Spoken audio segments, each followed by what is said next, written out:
All right, let's talk about something huge, military power. You probably think you have a pretty good idea of what that means, right?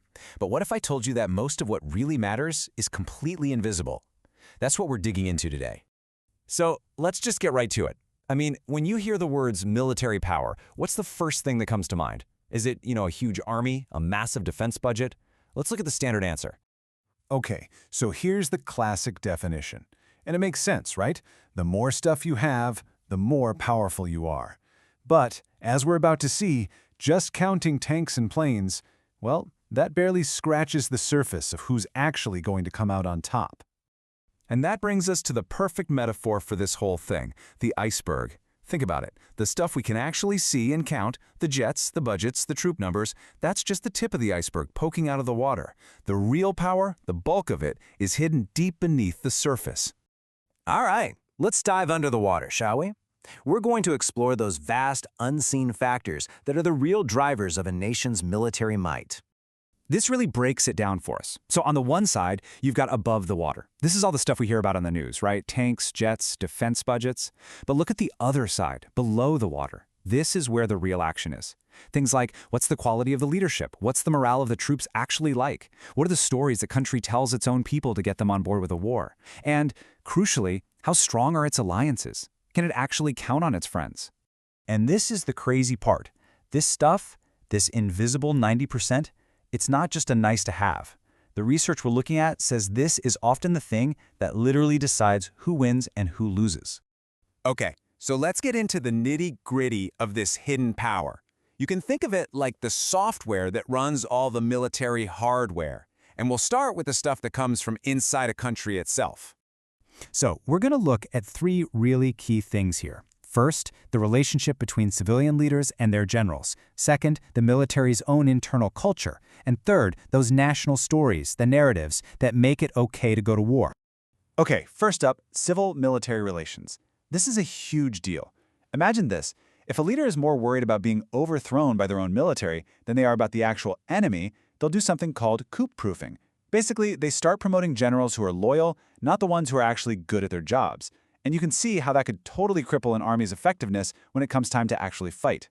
And then you have those domestic narratives. We saw a really powerful example of this with Russia's 2022 invasion of Ukraine. The story they told was all about denazification and protecting ethnic Russians. That narrative is designed to build support at home, to give a reason for the conflict. But here's the thing about these stories. They can be super fragile. If what's happening on the battlefield doesn't line up with the story being told, that support can just evaporate. So all these internal factors create a military's potential, right? But how that power gets used, well, that's where things get really interesting. And it's often in ways that have nothing to do with the traditional battlefield. The research points to three really surprising uses. First, fighting legal battles, something called lawfare. Second, just plain old symbolic signaling, showing off. And third, cooperative stuff, like helping out after a natural disaster. So what on earth is lawfare? Well, it's pretty much what it sounds like. Weaponizing the law. It's all about using legal arguments to box your opponent in, or to give yourself more freedom to act. You're basically fighting the war in the courtroom before it even gets to the battlefield. And trust me, you see this happening all the time. Think about the endless debates over whether drone strikes are legal, or those super complicated but vital agreements that decide if troops can even be stationed in another country. Even the language matters. Calling a full-blown invasion a special military operation is a legal move to try and sidestep the international laws of war. And then there's the symbolic side of things. You ever see a country buy like 2 or 3 of the most advanced fighter jets, even though everyone knows they can't really afford to fly or maintain them? Why do they do that? It's not about fighting. It's about image. It's sending a signal to the rest of the world that says, hey, look at us. We're modern. We're powerful. It's like a status symbol. Okay, so building up all this power, both the visible and the invisible kind, doesn't happen in a vacuum.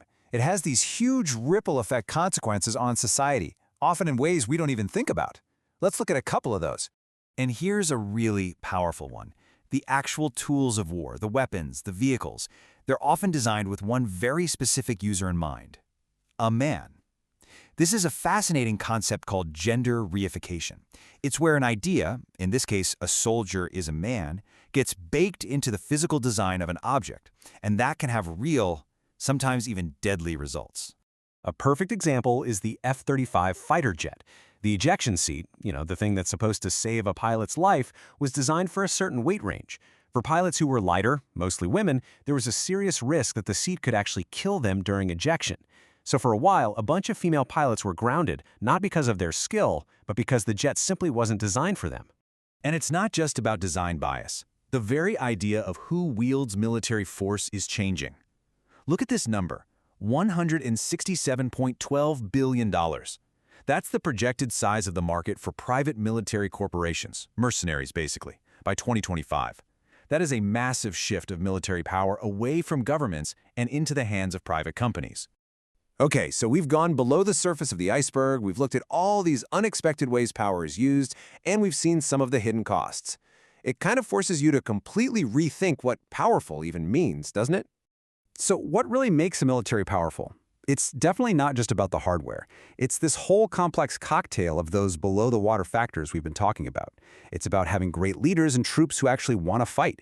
It's about having a public that believes in the mission. It's reliable allies, it's being smart about the law and about symbolism, and it's having a military culture that works. And that really leaves us with one big final question, right?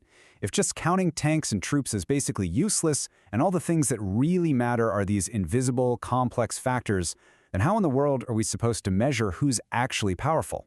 That's a tough one, and it's definitely something we're thinking about.